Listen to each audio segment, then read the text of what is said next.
ما هو جهالة عند الله هو أحكم من بني البشر،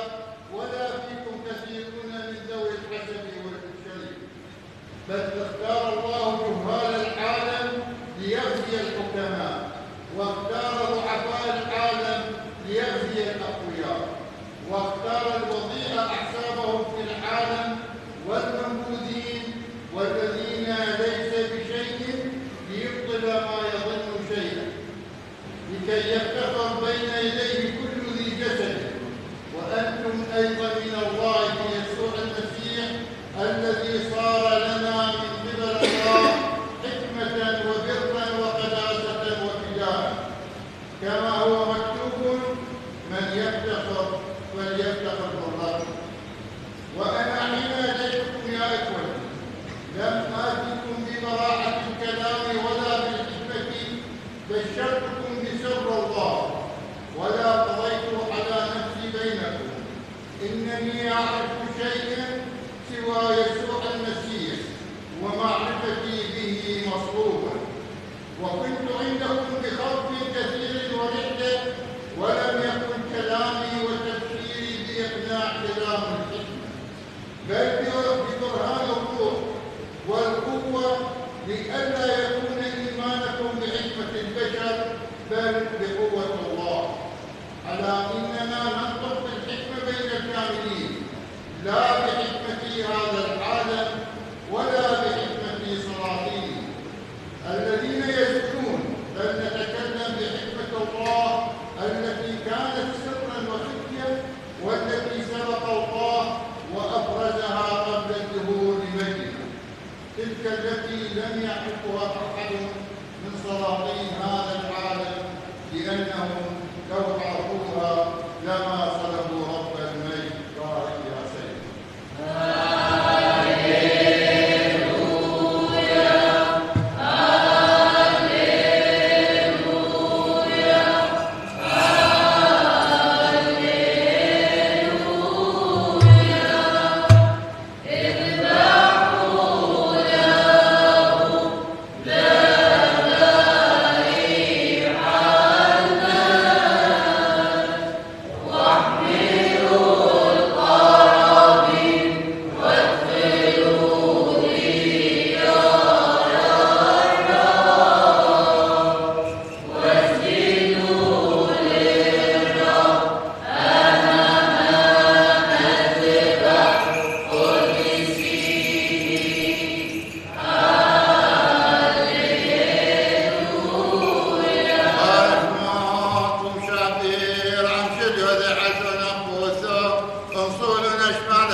Evangelion qadishod moranesho amshiho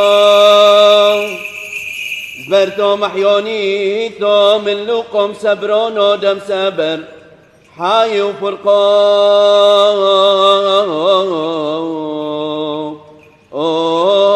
honalalmo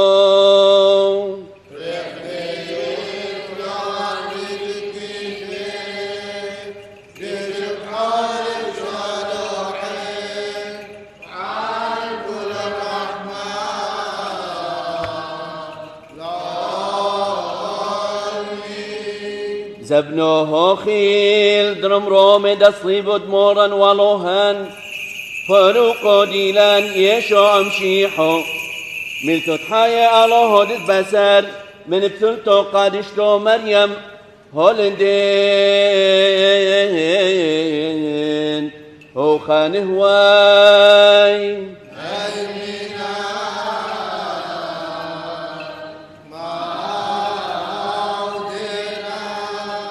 وفيما كان أناس يقولون عن الهيكل إنه مزين بالحجارة الحسنة وبهبات النذور قال لهم يسوع هذه التي ترون ستأتي أيام لا يترك فيها حجر على حجر إلا هدم. فسألوه وقالوا يا معلم متى يكون هذا وما هي العلامة إذا أوشكت هذه الأمور أن تقع؟ فقال لهم انظروا لا تضلوا، فإن كثيرين سيأتون باسمي ويقولون إني أنا هو المسيح وإن الزمان قد قرب، فلا تتبعوهم. وإذا سمعتم بحروب وفتن فلا تخافوا، فإنه لا بد أن تقع هذه أولاً، ولكن لا تكون الآخرة حين ذاك، لأنه ستقوم أمة على أمة ومملكة على مملكة، وتكون زلازل عظيمة في بعض الأماكن ومجاعات وأوبئة، وتكون مخاوف ورعبات وعلامات عظيمة من السماء، وتحدث أمطار غزيرة.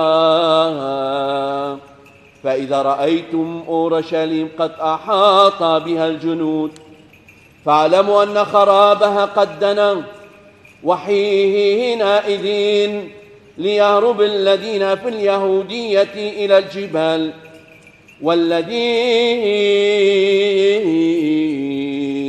في المدينة فليفروا منها، والذين في الحقول فلا يدخلوها، لأن هذه هي أيام الانتقام ليتم كل ما هو مكتوب. الويل للحبالى والمرضعات في تلك الأيام، فإنه سيكون على الأرض شدة عظيمة وسخط على هذا الشعب، ويسقطون بحد السيف ويسبون إلى كل الأمم، وأورشليم تدوسها الأمم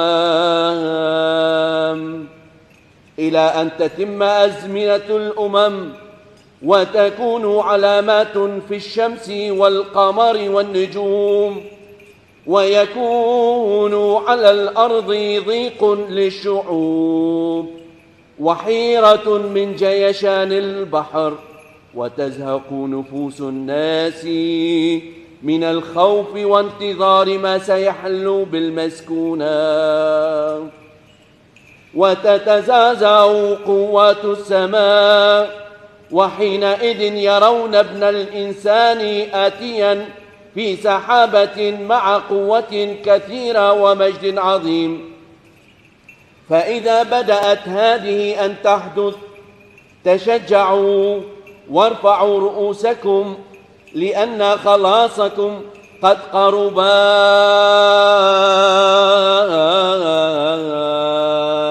شينوه الكلخون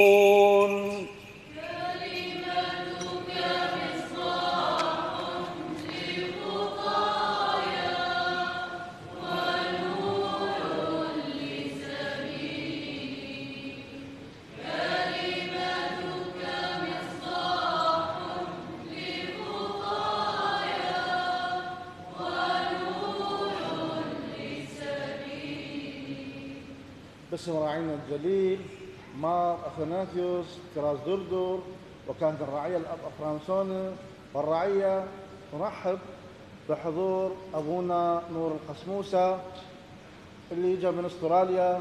ممكن كثير منكم ممكن ما شايفيه أو ما يعرفوه. أبونا نور هو خادم بأب رشيد الموصل السريان كاثوليك، خدم فترة بها، وبعد ما انتقل إلى الأردن خدم هناك فترة النزوح، وحاليا هو يخدم في ملبن في أستراليا. أبونا نور هو قلم من أقلام من الكنيسة السريانية، إنسان خدوم كثير يحب الكنيسة، يحب يعطي كل ما عنده من أجل خدمة الكنيسة وكلمة الله. أبونا نور هذه أول مرة يجي هنا على كنيستنا حتى يسوي قداس بيها. أكيد شاءت العناية الإلهية إنه تدخلت حتى يجي يحضر هاي المناسبة اللي هي عيد الصليب.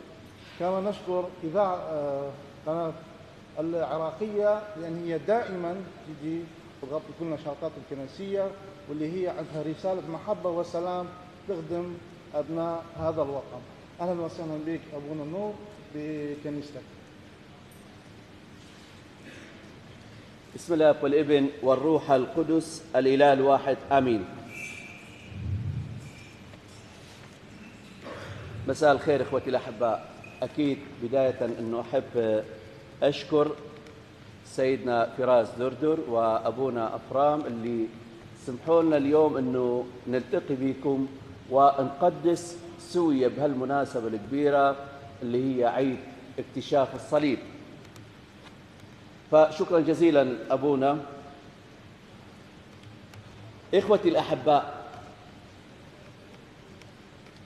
في عيد ارتفاع الصليب ما نتأمل بخشبة ميتة، لكن نتأمل بعلامة حية تصرخ أنه في قلب الألم أكو قيامة بعد الصلب، أكو خلاص بعد الخراب. والكنيسة بحكمتها العميقة تعلن لنا في إنجيل اليوم اللي سمعناه من إنجيل لوقا الفصل 21 اللي يبدو أنه لأول وهلة بعيد عن الفرح، كل مآسي اضطرابات. أبونا اجل تقرأ اليوم فيضانات، أخبار مآسي، أخبار مليئة بالحزن بالخوف بالدمار. لكن أقول اللي يتأمل بالصليب يفهم أنه الرجاء الحقيقي ما ينولد من اللحظات السهلة، لكن أنه يجي من اللحظات اللي يبدو بيها كل شيء ممكن كن انهار انتهى. قال بعضهم أنه للمسيح وهم بالهيكل قالوا: انظر يا معلم كم هو مزين بالحجارة والنذور. فيجي يسوع ويصدمهم يقول: لن يترك حجر على حجر. وكأنه المسيح أنه هنا دا يريد يقول إن أنتوا يا ناس منبهرين بالجمال الخارجي، وأنا أباوع للشيء اللي هو باقي، أنا أباوع للقلب، أنا أباوع للشيء اللي هو أبدي، أنا أباوع للشيء اللي ما تهدم الزلازل ولا تدوس أنه جيوش. بعدين أنه يبدي المسيح سلسلة من التنبؤات، حروب، فتن، زلازل، مجاعات، أوبئة، علامات في السماء، خراب أورشليم، اضطهاد، خوف، ضيق. لكن إخوتي الأحباء وسط كل هذا أقول أنه تيجي الجملة اللي تغير النبرة من نبرة ألم، مأساة، حزن، خوف، تغيرها. يقول: وحينئذ يرون ابن الإنسان آتيا في الغمام في تمام العزة والجلال، فانتصبوا قائمين وارفعوا رؤوسكم لأن افتداءكم يقترب. إذن إخوتي الأحباء، الصليب هو المفتاح لفهم هاي النبوءات كلها. المسيح ما يهرب من الألم أبدا، لكن المسيح دخل بالألم وداسه. ليش؟ حتى يفتح لنا طريق جديد، ما يقوم على الهروب من الشر، لكن يقوم على الانتصار على الشر. التلاميذ اللي شافوا صليب يسوع شافونه ككارثة، وشافوا أنه قيامته مثل مفاجأة. لكن إحنا اليوم إخوتي الأحباء اللي نعيش بعد القيامة نشوف أنه الصليب نفسه هو كنقطة تحول من دينونة لغفران، من سقوط لقيام، من خوف لرجاء. إخوتي الأحباء خلوني أنه أشارككم قصة حقيقية ممكن أنه تساعدنا حتى نفهم هل رجاء اليوم اللي دا ينطينا بالصليب. واحد من الكهنة بأوروبا في زمن الحرب العالمية الثانية خدم بكنيسة كن اتدمرت بالكامل بوحدة من الغارات اللي شنتها إحدى من القوات بهاي. فبقى بهاي الكنيسة جزء من الجدار وقطعة من تمثال المسيح المصلوب، لكن الذراعين مال هالتمثال مال المسيح كانوا مكسورة، ما كان عنده ذراع. بيوم من الأيام رجع الكاهن حتى يصلي وسط الركام الموجود بالكنيسة اللي هي متهدمة، فلاحظ أنه واحد من المارة كان كتب على هالجدار المنهار اللي جوا التمثال، كتب: يسوع لا يملك الآن يدين فكن أنت يداه. يسوع ما يملك إيدين فكن أنت إيدين مال يسوع. بوسط هالخراب ما شاف الناس بس الحجارة المهدمة، لكن شافوا دعوة إنه يحملوا الصليب ويصيروا هم أمل في عالم بلا أمل، يصيروا هم أمل في عالم بلا أمل. إخوتي الأحبة، هذا هو معنى عيد الصليب الحقيقي. ما هو أبدا زينة ولا هو احتفال عابر، لكن هو إعلان صادق إنه الشر ما ينتصر أبدا مهما طال، إنه المدينة ممكن تنهار لكن الملك يجي على الغمام، إنه الحروب والمجاعات والزلازل ما هي نهاية القصة لكن هي بداية القصة، إنه الله ما يعوفنا نتألم وحدنا، لكن الله تألم معانا، دخل للموت حتى يطلعنا من الموت. خلي نسمع اليوم كلمات ربنا إلنا بصوت الصليب، يقول إلنا الكل واحد من عندنا، يقول: لا تخف إنك ترى العالم يرتج لكن أنا هو، أنا الأول والآخر، لا تتزعزع لأن فداءك دا يقترب. الصليب إخوتي الأحباء فوق أنقاض أورشليم يرتفع حتى يقول إلنا ما هو المهم إنه تنهدم الحجارة، وشفنا كثير انهدمت الحجارة ورجعنا وبنينا. المهم هو أنه يبقى القلب ثابت بالرجاء، دائما يكون قلبنا مملوء بالرجاء. ما هو المهم أنه تسقط الممالك، لكن أنه ننتصف ونقوم إحنا، نرفع رؤوسنا لأن ملكوت الله حاضر بيناتنا، له المجد إلى الأبد، آمين.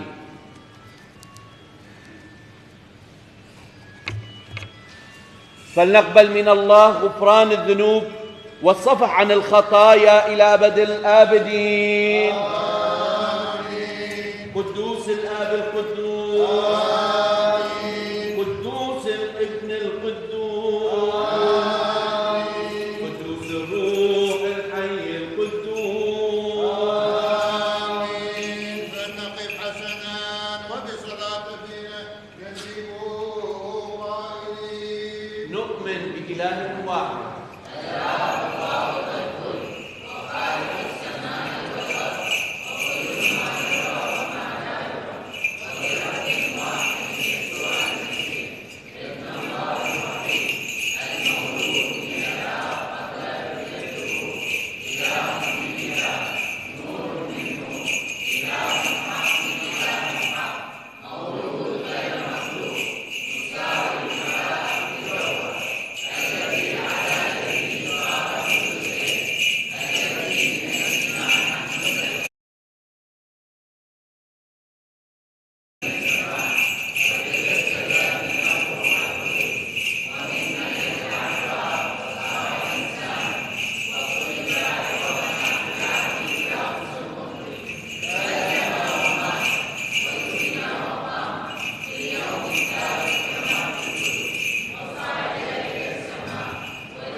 فليكن يا رب سلامك وأمنك وحبك ونعمتك وحنانك الإلهي معنا وبيننا أيام حياتنا كلها، لنرفع إليك الحمد وإلى ابنك الوحيد وروحك القدوس الآن وكل أوان وإلى أبد الآبدين.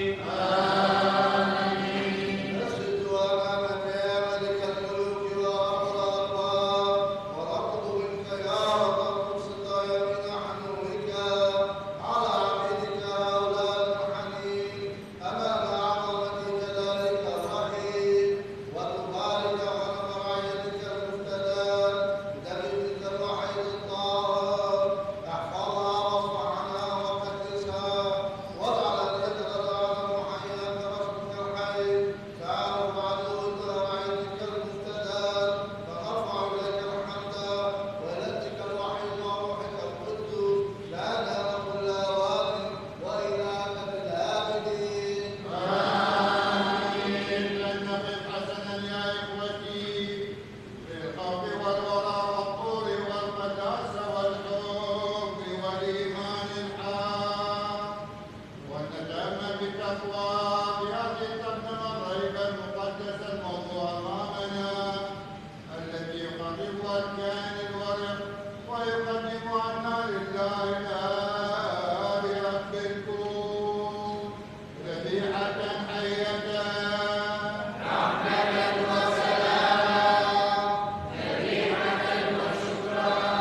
لتكن محبة الله الآب ونعمة الابن الوحيد وشركة الروح القدس وحلوله مع جميعكم لتكن عقولنا وأفكارنا وقلوبنا فوق لله.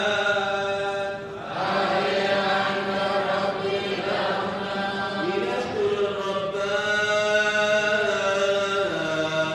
بمخافة إنه لواجب ولائم أن نسجد لك ونمجدك يا من حقا أنت هو الله الآب مع ابنك الوحيد وروحك القدوس. أنت أتيت بنا من العدم إلى الوجود، وبعد أن سقطنا عدنا فأخذتنا ولم تغب عنا عند افتقادنا حتى أصعدنا إلى السماء ومنحتنا الملكوت الآتي. إننا نشكر لك ولابنك الوحيد وروحك القدوس هذه كلها يا من نقف أمامه في صفوف الكاروبين الكثير الأعين والصارفين الملتبس الأجنحة، وهم ينشدون نشيد الظفر بأنوار لا تصمت وبعبارات لا تهدى مع سائر الجنود السماوية صادقين وهاتفين وقائلين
قدوس وكلي القداسة أنت أيها الإله الآب مع ابنك الوحيد ومع روحك القدوس. قدوس وكلي القداسة أنت ومجدك عظيم جدا. إنك هكذا عبدت العالم حتى بذلت ابنك الوحيد لأجلي لكي لا يهلك كل من يؤمن به بل تكون له الحياة الأبدية.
لكن أهلنا إذا ما عملنا وخدمنا أمامك بأعنائنا أيام حياتنا كلها لنتنعم بأسرارك السماوية الخالدة والمحية.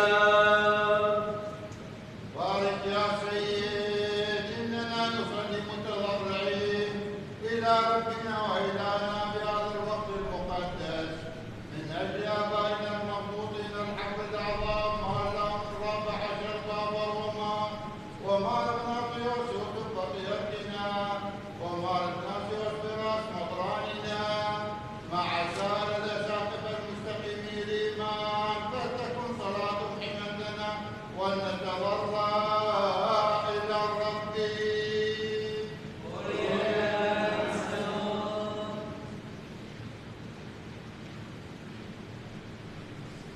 الصليب مدانا يا سيدي، لولاك يا فاني حياتي من أكون، لولاك كنت تائها في ظلمتي، وكان قلبي غارقا تحت الجفون،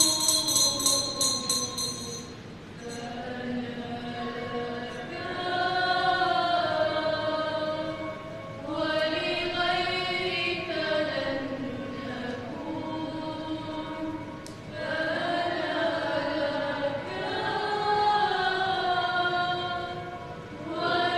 ولغيرك لن أكون، ولأجلك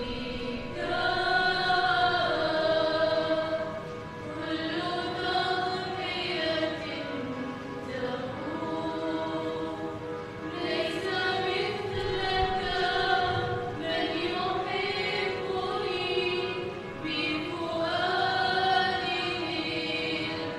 الحنون، ليس مثلك من يحبني بفؤاده الحنون. بين يديك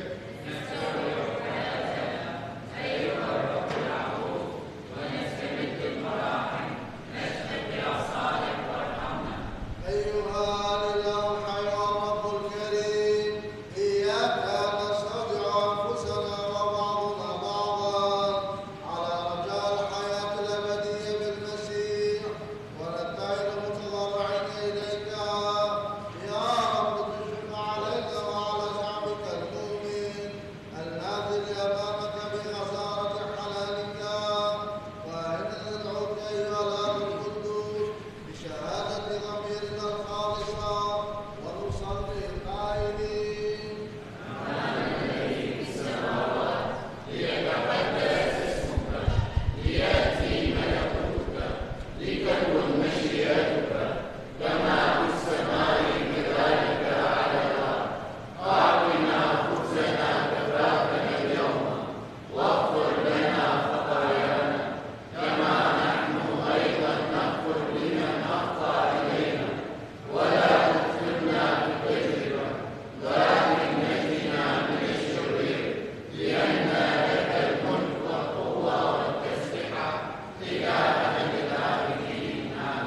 أجل يا رب لا تدخلنا في التجربة، لكن نجنا من الشر ومن كل ما يحاكي، لأن لك الملك والقوة والتسبيح ولابنك الوحيد وروحك القدوس الآن وكل أوان وإلى أبد الآبدين.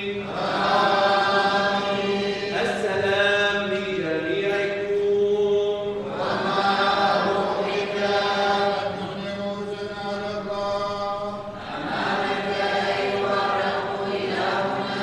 بارك يا رب هؤلاء الذين حنوا آناف أنفسهم وأساليهم أمام حنانك، وقدسهم واحرسهم واجعلهم أطهارا بلا عيب ولا شائبة ليرضوك إلى حياتهم كلها، فنرفع نحن وهم إليك الحمد وإلى ابنك الوحيد وروحك القدوس الآن وكل أوان وإلى أبد الآبدين.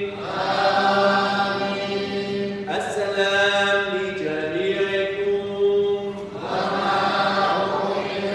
فلتكن أمانة الأقدس المقدس غير المخلوق الأزلي الأبدي المتساوي في الجوهر، ورحمتي مع جميعكم إلى الأبد. لننظر بخوف ورهبة.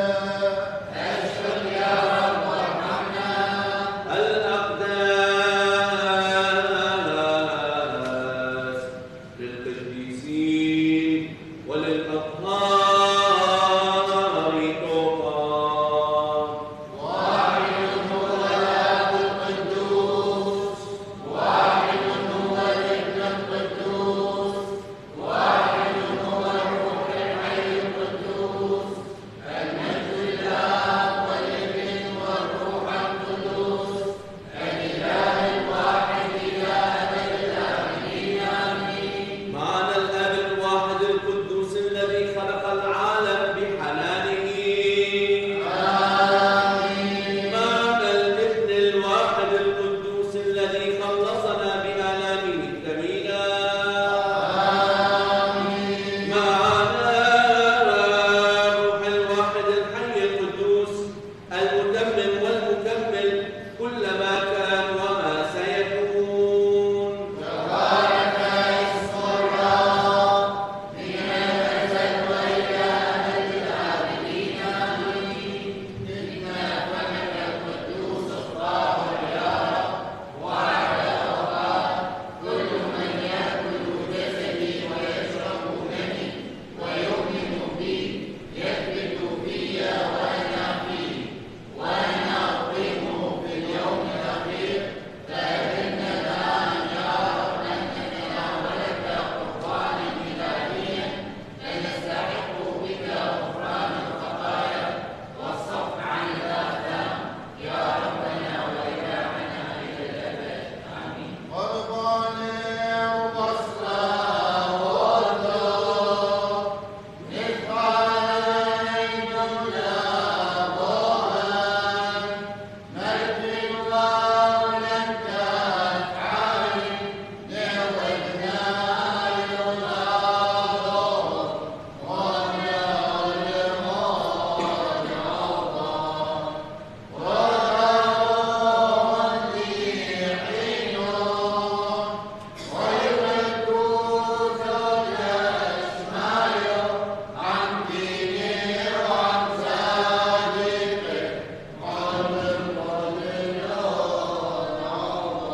للغاضب مجدين الآب والابن والروح القدس، فهو من الجدول الأمين الأجيال والمجد لويا.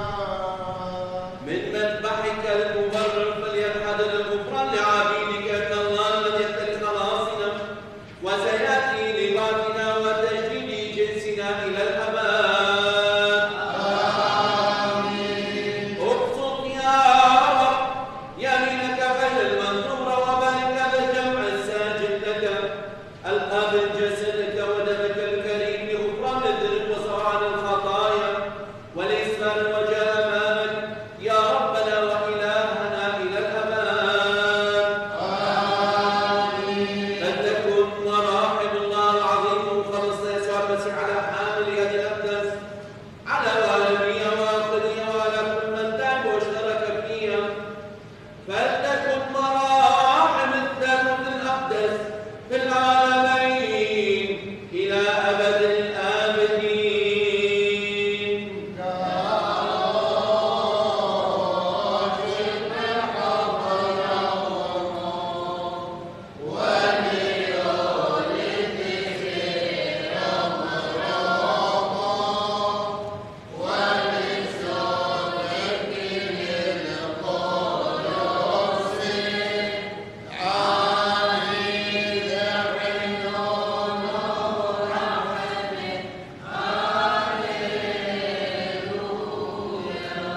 الكنيسة مع تبديلها للجو.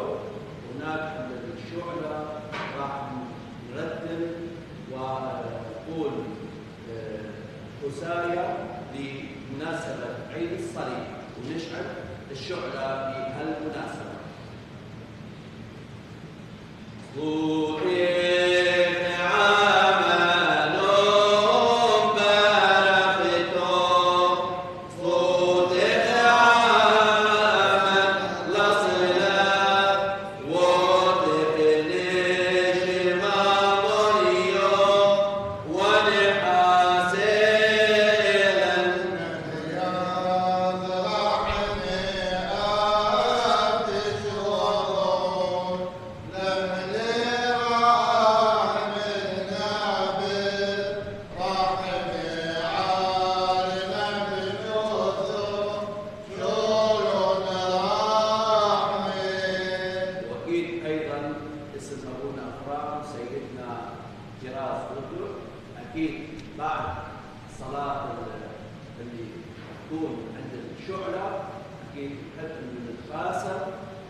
وليرضى في أنا العبد الذليل الخاف والتعبي صلوات